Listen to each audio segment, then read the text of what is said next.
So I like the fact the evidence, the research, especially the fitness space has got very much like that recently on the last 6 months on my feed, because they like to call people out the evidence, but I've the got research. So they like that. And I get it. You want to be evidence-based. Yeah. But sometimes I'm like, what about experience, though? Experience. I know you can't argue. Well, you can argue against science. That's the point. You can, but I look at things like, so I track, I like you, or track my sleep. And what they say affects sleep often doesn't affect sleep for me in a bad way. Yeah, exactly. Like I track it all the time. So I've got loads of data. And I can add tags to it, as you can, ate this, ate that. Yeah. For example, they did an experiment. They said, do you want to take part in an experiment? Have caffeine. You have to, basically for 14 days, did you have caffeine pre-sleep? Did you not? 6 hours pre. And so if I had a coffee, I thought I'd try it. Did a few days after, 6 hours before my bedtime. It affected my sleep. Obvious, I knew that. I always have coffee before 12. But things like tea, not one jot. I was drinking at 11 o'clock. Nothing. Eating a meal before I go to bed, a big meal. Like I train, late at night. Yeah, which is different from me. You I can can't do that, could you? No. I train at 7:30 at night. Yeah. I have a sauna at the end, which probably helps, but it doesn't affect my sleep. No. Not one. The nights I do that, no change. My deep sleep still 25%, REM 20. Nothing really changes. The same with the heavy meal. I don't sleep better on a lighter meal.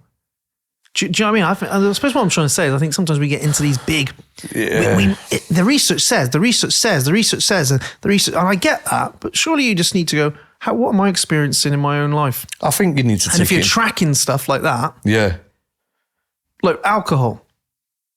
I know that 1 pint affects my sleep, not 1 iota. But I know that 2 ruins my sleep. Crazy that. Ruins it. I can't deny it. I've got it in front of me on the screen. I'm like, I had 2 pints there. What happens there? HRV just falls HRV off. plummets, quality of sleep, no deep sleep, loads of light sleep. So deep sleep's obviously really important, isn't it? And I'm like, but I can have a pint. And of course, people say, well, you're going to get cancer because you're drinking alcohol and all that. Of course, that's the thing. Everyone now is not allowed to drink alcohol because it's a toxin. Why would you bother? So I'm not going to argue any of that fact. But if I'm looking at sleep, it doesn't ruin it at all. It doesn't ruin my readiness the next day. It just doesn't. So I get like alcohol's a triggering taboo subject. And like, if you have an issue with alcohol, that's going to cause you a lot of problems. And alcohol is not, you can't say it's good for you in that sense. I don't think that these days.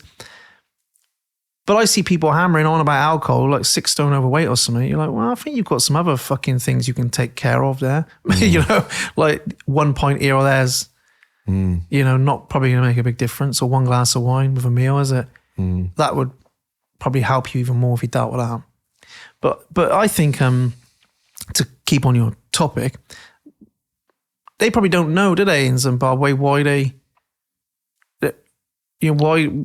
that bloke's so healthy, but he's not got the research to say, I'm doing this because the research says he's just living his life.